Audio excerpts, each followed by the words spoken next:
Students, आपकी आवश्यकताओं को देखते हुए त्यागी कोचिंग एक यूट्यूब चैनल स्टार्ट कर रहा है जिसमें आपको मैथ तथा फिजिक्स की वीडियो लेक्चर प्राप्त होती रहेंगी। इन्हें प्राप्त करने के लिए इस चैनल को सब्सक्राइब करें। आपकी इंटरमीडिएट फिजिक्स दो खंडों में डिवाइड की गई है, जिसमें खंड के और खंड ख दोनों 35 मार्क्स की हैं तथा दोनों में 5 यूनिट्स हैं।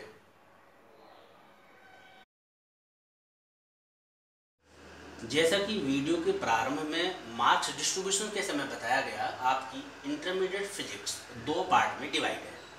इसका फर्स्ट पार्ट की यूनिट फर्स्ट का चैप्टर 1 स्टार्ट कर रहे हैं। चैप्टर का नाम है विद्युत आवेश, कूलाम का नियम तथा विद्युत क्षेत्र। इसमें 3 टॉपिक हैं, जिसमें से फर्स्ट टॉपिक हम ले रहे हैं विद्युत आवेश। विद्युत आवेश किसी भी पदार्थ के उस मौलिक गुण को कहते हैं जिसके कारण वस्तुओं के बीच विद्युत बल उत्पन्न होता है। इसे हम इस प्रकार भी डिफाइन कर सकते हैं, किसी पदार्थ का वह गुण जिसके कारण उसमें विद्युत तथा चुंबकीय प्रभाव उत्पन्न होते हैं विद्युत आवेश कहलाता है। इसे Q से रिप्रेजेंट करते हैं। यह एक स्केलर क्वांटिटी है, अदिश राशि है। विद्युत आवेश की मात्रा को ज्ञात करने के लिए फॉर्मूला है Q बराबर NE। इसमें प्रयुक्त संकेतों का अर्थ स्पष्ट करें तो Q पदार्थ पर आवेश की मात्रा को प्रदर्शित करता है, N इलेक्ट्रॉन्स की संख्या को प्रदर्शित करता है तथा E एक इलेक्ट्रॉन पर आवेश की मात्रा को प्रदर्शित करता है। एक इलेक्ट्रॉन पर आवेश की मात्रा 1.6 × 10⁻⁻19 कूलाम होती है। अभी तक जितने भी आवेशित कण ज्ञात हैं उनमें से इलेक्ट्रॉन पर आवेश की यह मात्रा सबसे कम है, इसीलिए इलेक्ट्रॉन के इस आवेश को आवेश की इकाई माना गया है। विद्युत आवेश का मात्रक कूलाम होता है। अब दूसरा टॉपिक आवेश के प्रकार लेते हैं। स्टूडेंट्स, आवेश दो प्रकार का होता है, धनावेश तथा ऋणावेश। धनावेश को हम निम्न प्रकार परिभाषित कर सकते हैं, किसी भी पदार्थ पर इलेक्ट्रॉन्स की कमी के कारण उत्पन्न आवेश धनावेश कहलाता है। इसे हम इस तरीके से समझ सकते हैं कि यदि किसी पदार्थ से इलेक्ट्रॉन्स निकलते हैं अर्थात उस पर इलेक्ट्रॉन्स की कमी होती है तो वह पदार्थ धनावेश ग्रहण कर लेता है। स्टूडेंट्स, इसके लिए एग्जाम्पल्स है। एक कांच की छड़ को जब हम रेशम के कपड़े से रगड़ते हैं तो कांच की छड़ से इलेक्ट्रॉन्स रेशम के कपड़े पर ट्रांसफर हो जाते हैं, जिससे कांच की छड़ पर इलेक्ट्रॉन्स की कमी हो जाती है। इलेक्ट्रॉन्स की कमी ही इस बात को प्रदर्शित करती है कि कांच की छड़ धनावेशित हो गई है। अब ऋणावेश को परिभाषित करेंगे। किसी पदार्थ पर इलेक्ट्रॉन्स की अधिकता के कारण उत्पन्न आवेश ऋणावेश कहते हैं। इसे इस तरीके से समझ सकते हैं कि अगर किसी पदार्थ को इलेक्ट्रॉन्स प्राप्त हुए हैं तो उस पर इलेक्ट्रॉन्स की अधिकता हुई है और इलेक्ट्रॉन्स की अधिकता के कारण ही उस पर ऋणावेश आया है। इसके लिए एग्जाम्पल्स है। एक एबोनाइट की छड़ को जब हम बिल्ली की खाल से रगड़ते हैं तो बिल्ली की खाल से इलेक्ट्रॉन्स एबोनाइट की छड़ पर ट्रांसफर हो जाते हैं, जिससे एबोनाइट की छड़ पर इलेक्ट्रॉन्स की अधिकता हो जाती है और इलेक्ट्रॉन्स की अधिकता हो जाने के कारण एबोनाइट की छड़ ऋणावेशित हो जाती है। इसके बाद हम 3 ध्यान रखने योग्य बातें, जिसमें से पहले नंबर पर लाइक और अनलाइक चार्ज के बारे में पढ़ेंगे। सजातीय आवेशों में प्रतिकर्षण और विजातीय आवेशों में आकर्षण होता है। इसे हम इस तरीके से देखेंगे। सजातीय आवेश अर्थात लाइक चार्जेस, जैसे पॉजिटिव और पॉजिटिव या फिर नेगेटिव और नेगेटिव। इसके लिए हम 2 कांच की छड़ लेते हैं, दोनों को ही हम रेशम के कपड़े से रगड़ लेते हैं और उन पर धनावेश आ जाता है, जैसे ऊपर एग्जाम्पल्स में बताया। अब उन दोनों कांच की छड़ों को इंडिपेंडेंटली लटका देते हैं। ऐसा करने से दोनों छड़ एक दूसरे को प्रतिकर्षित करती है, अर्थात उनमें रिपल्सिव फोर्स लगता है। ये इस बात को प्रदर्शित करता है कि सजातीय आवेशों के बीच प्रतिकर्षण बल लगता है। विजातीय अर्थात अनलाइक चार्ज के लिए हम एक कांच की छड़ को रेशम के टुकड़े से रगड़ते हैं, उसमें धनावेश आता है, उसे इंडिपेंडेंटली लटका दिया जाता है। ऐसे ही एबोनाइट की छड़ लेते हैं और उसे बिल्ली की खाल से रगड़ते हैं, जैसे ऊपर एग्जाम्पल्स में भी बताया कि एबोनाइट की छड़ पर नेगेटिव चार्ज आ जाता है, उसे हम इंडिपेंडेंटली लटका देते हैं। ऐसा करने से हम ये पाते हैं कि दोनों क्षण एक दूसरे को अट्रैक्ट करती हैं, अर्थात उनके बीच अट्रैक्शन फोर्स लगता है। तो इससे स्पष्ट हो जाता है कि सजातीय आवेशों के बीच प्रतिकर्षण बल और विजातीय आवेशों के बीच आकर्षण बल लगता है। नोट 1 के बाद नोट 2 अर्थात दूसरी ध्यान रखने योग्य बात, इसमें एक सारणी प्रदर्शित है जिसे हमने 2 स्तंभों में बांटा है। प्रथम स्तंभ में कुछ वस्तुएं प्रदर्शित की गई हैं, द्वितीय स्तंभ में कुछ वस्तुएं प्रदर्शित की गई हैं। जब हम प्रथम स्तंभ की वस्तु को द्वितीय स्तंभ की वस्तु से रगड़ते हैं तो प्रथम स्तंभ की वस्तु पर धनावेश तथा द्वितीय स्तंभ की वस्तु पर ऋणावेश आ जाता है। जैसे प्रथम स्तंभ की वस्तु लोहे की छड़ को जब द्वितीय स्तंभ की वस्तु सिल्क से रगड़ते हैं तो लोहे की छड़ से इलेक्ट्रॉन ट्रांसफर होकर सिल्क पर चले जाते हैं, जिससे लोहे की छड़ पर इलेक्ट्रॉन्स की कमी हो जाती है और लोहे की छड़ धनावेशित हो जाती है। सिल्क पर इलेक्ट्रॉन्स की अधिकता होने के कारण वह ऋणावेशित हो जाती है। ठीक इसी तरीके से जब बिल्ली की खाल को एबोनाइट की छड़ से रगड़ा जाता है तो बिल्ली की खाल से इलेक्ट्रॉन्स एबोनाइट की छड़ पर ट्रांसफर हो जाते हैं, जिससे बिल्ली की खाल पर इलेक्ट्रॉन्स की कमी होने के कारण वह धनावेशित हो जाती है और एबोनाइट की छड़ इलेक्ट्रॉन की अधिकता के कारण ऋणावेशित हो जाती है। ठीक इसी तरह से ऊनी कपड़े को जब रबर के जूते से रगड़ते हैं तथा ऊनी कपड़े प्लास्टिक की वस्तु को रगड़ते हैं के लिए होता है। अब तीसरे नोट के लिए Q = Ne जो फॉर्मूला हमने पढ़ा, जिसमें Q चालक पर आवेश की मात्रा को प्रदर्शित करता है, तो न्यूमेरिकली कैसे यूज किया जाता है। जैसे ये मान ले कि लोहे की छड़ है और उससे 5 इलेक्ट्रॉन्स निकल रहे हैं, तो N के स्थान पर हम 5 इलेक्ट्रॉन्स रखेंगे। E के स्थान पर एक इलेक्ट्रॉन पे जो चार्ज होता है 1.6 × 10⁻⁻19 कूलम। इसे सॉल्व करते हैं तो आता है 8 × 10⁻⁻19 कूलम। यह प्रदर्शित करता है कि लोहे की छड़ पर अब 8 × 10⁻19 कूलम का धनावेश अर्थात पॉजिटिव चार्ज है। तीसरा टॉपिक है वस्तु का आवेशन। इसके अंतर्गत हम ये जानेंगे कि कोई भी दी गई वस्तु को कितने प्रकार से आवेशित किया जा सकता है। कोई भी दी गई वस्तु 3 प्रकार से आवेशित की जा सकती है, अर्थात वस्तुओं को आवेशित करने के 3 प्रोसेस हैं, जिनमें से पहला है घर्षण द्वारा आवेशन। घर्षण को पिछली कक्षाओं में परिभाषित किया जा चुका है। 11वीं क्लास में भी घर्षण स्पष्ट किया गया है। कोई भी 2 वस्तुओं के तल जब एक दूसरे पर फिसलते हैं तब घर्षण अस्तित्व में आता है। जब 2 वस्तु को परस्पर रगड़ा जाता है तो इलेक्ट्रॉन एक वस्तु से निकलकर दूसरी वस्तु में ट्रांसफर हो जाते हैं। जिस वस्तु से इलेक्ट्रॉन्स निकलते हैं उस पर सामान्य अवस्था से इलेक्ट्रॉन कम हो जाते हैं, जिस कारण वह धनावेशित हो जाती है, तथा जिस वस्तु को इलेक्ट्रॉन प्राप्त होते हैं उस पर सामान्य अवस्था से इलेक्ट्रॉन अधिक हो जाते हैं, जिस कारण वह ऋणावेशित हो जाती है। वस्तुओं के आवेशन का यह प्रक्रम घर्षण द्वारा आवेशन कहलाता है। इसे इस फिगर से स्पष्ट करेंगे। आवेशन से पहले कोई 2 वस्तु हैं। इन दोनों वस्तुओं को आपस में रगड़कर अलग अलग रख दिया गया है। रगड़ने के इस प्रोसेस में अर्थात घर्षण के इस प्रोसेस में पहली वस्तु से इलेक्ट्रॉन्स निकलकर दूसरी वस्तु में चले गए हैं, जिससे दूसरी वस्तु ऋणावेशित हो गई है और पहली वस्तु धनावेशित हो गई है। सेकंड नंबर है चालन द्वारा आवेशन। आवेशन की एक ऐसी विधि है जिसमें किसी वस्तु को किसी अनावेशित वस्तु के संपर्क में रखकर, उसके टच में रखकर, स्पर्श करते हुए उसे रखकर अनावेशित वस्तु को आवेशित किया जाता है। जैसे ये 2 वस्तु हैं, ये अलग अलग रखी हुई हैं। इनमें से पहली आवेशित वस्तु है, दूसरी अनावेशित है।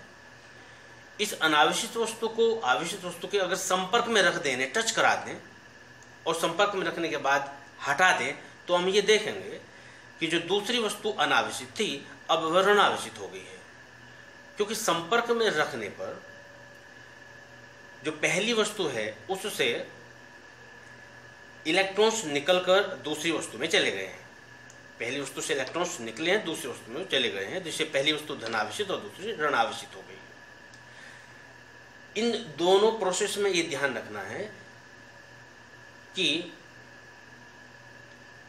चालन द्वारा आवेशन के प्रोसेस में दोनों वस्तुओं को संपर्क में रखना है, दूर दूर नहीं रखना है, टच करना है उनको, तभी इलेक्ट्रॉन्स एक से निकलकर दूसरे में जाएंगे। जबकि घर्षण द्वारा में वस्तुओं को परस्पर रगड़ना है। तीसरा टाइप है प्रेरण द्वारा आवेशन। जब किसी आवेशित वस्तु को किसी अनावेशित वस्तु के समीप रखा जाता है, यहाँ ध्यान रखें, दोनों वस्तुओं को समीप रखा जाना है, परस्पर संपर्क में नहीं रखना है, अर्थात टच करके नहीं रखना है। तो ऐसा करने से अनावेशित वस्तु के जो पास वाला पृष्ठ है उस पर विपरीत प्रकृति का आवेश और दूर वाले पृष्ठ पर समान प्रकृति का आवेश उत्पन्न होता है। आवेशन का यह प्रक्रम प्रेरण द्वारा आवेशन कहलाता है। फिगर द्वारा से स्पष्ट करें तो ये एक आवेशित वस्तु है और ये एक अनावेशित वस्तु है। दोनों को पास पास रखा है, जैसे ऊपर बताया गया कि दोनों वस्तु समीप रखी जानी है। इसके बाद प्रोसेस जब हो जाता है तो वह प्रदर्शित किया गया है। जो आवेशित वस्तु के सामने का पृष्ठ है उसके सामने जो अनावेशित वस्तु का पृष्ठ है वह ऋणावेशित हो गया है। जैसे ऊपर बताया गया है कि पास वाले पृष्ठ पर विपरीत प्रकृति का आवेश, विपरीत प्रकृति यानी जो आवेशित वस्तु का प्लस है तो अनावेशित वस्तु पर उसके विपरीत प्रकृति अर्थात ऋणावेश आ गया है। जबकि जो दूर वाला पृष्ठ है अनावेशित वस्तु का उस पर धन आवेश आ गया है, अर्थात समान प्रकृति का आवेश आ गया है। चौथे टॉपिक के रूप में आवेश की गुण पढ़ेंगे। आवेश के गुणों में फर्स्ट नंबर है आवेश का क्वांटीकरण। आवेश का क्वांटीकरण का टॉपिक है वह एग्जाम्स के लिए भी इंपॉर्टेंट है। आवेश की क्वांटीकरण को इस प्रकार समझेंगे, किसी आवेशित वस्तु पर आवेश एक न्यूनतम आवेश E, जैसे पहले बताया जा चुका है, आवेश E इलेक्ट्रॉन का आवेश होता है, E से प्रदर्शित करते हैं और इलेक्ट्रॉन के आवेश से नीचे कोई आवेश नहीं होता, तो ये एक न्यूनतम आवेश है। तो कोई भी आवेशित वस्तु है उस पर आवेश एक न्यूनतम आवेश E के पूर्ण गुणज के रूप में ही हो सकता है, जैसे E, 2E, 3E, 4E। अर्थात आवेश को अनिश्चित रूप से हम विभाजित नहीं कर सकते।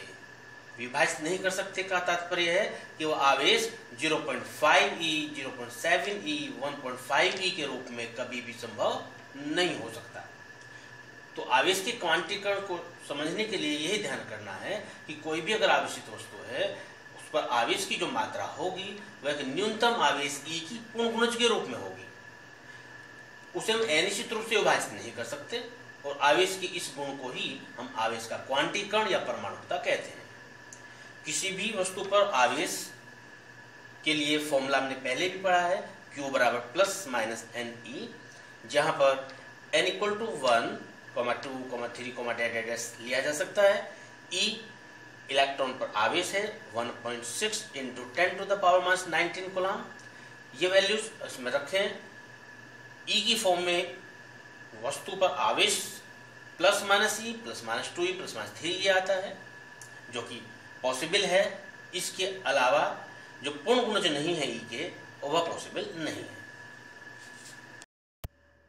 आवेश का तीसरा गुण है आकर्षण या प्रतिकर्षण।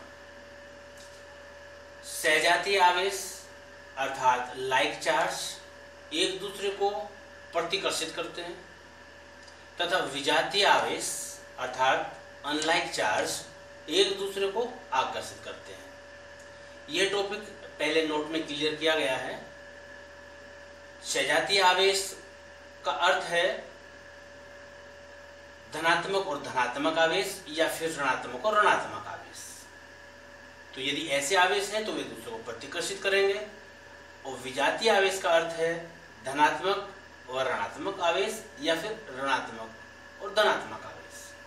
तो ऐसे आवेश एक दूसरे को आकर्षित करते हैं। आवेश का तीसरा गुण है आवेश संरक्षण। इसके अकॉर्डिंग आवेश को ना तो उत्पन्न कर सकते हैं और ना ही नष्ट कर सकते हैं। जैसे पहले एग्जाम्पल्स में हमने देखा कि किसी भी वस्तु से जब इलेक्ट्रॉन्स निकलकर किसी दूसरी वस्तु पर जाते हैं तो जिस वस्तु पर इलेक्ट्रॉन पहुंचे हैं वह ऋणावेशित हो गई है और जिससे इलेक्ट्रॉन्स निकले हैं वह धनावेशित हो गई है। तो वस्तु पे जो आवेश आया है वो इलेक्ट्रॉन के ट्रांसफर से आया है,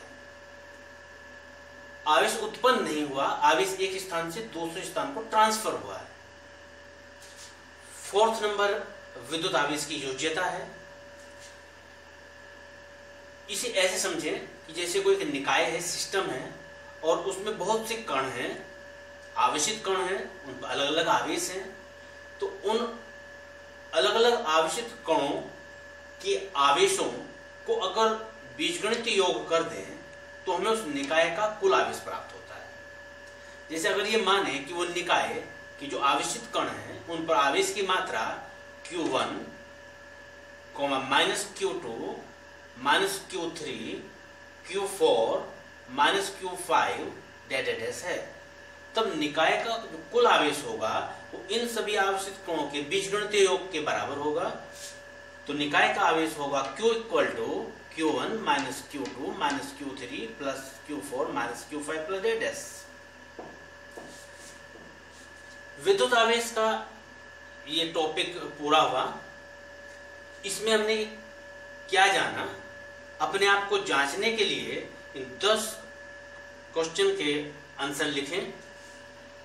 जैसे विद्युत आवेश की परिभाषा क्या होती है, विद्युत आवेश सदिश राशि होती है कि अदिश राशि होती है, विद्युत आवेश का मात्रक क्या होता है, विद्युत आवेश कितने प्रकार का होता है, धनात्मक व ऋणात्मक आवेश क्या होते हैं, वस्तुओं के आवेशन की घर्षण, चालन व प्रेरण विधि क्या होती है, आवेश का क्वांटिटी कण किसे कहते हैं, आवेश संरक्षण का नियम क्या है, सजातीय विजातीय आवेश क्या होते हैं, विद्युत आवेश की योज्यता से क्या समझते हो। स्टूडेंट्स, नेक्स्ट वीडियो लेक्चर में जो टॉपिक लेकर के आएंगे वह है कूलाम का नियम। इस टॉपिक को प्राप्त करने के लिए, नेक्स्ट वीडियो लेक्चर प्राप्त करने के लिए हमारे इस चैनल से जुड़े रहें।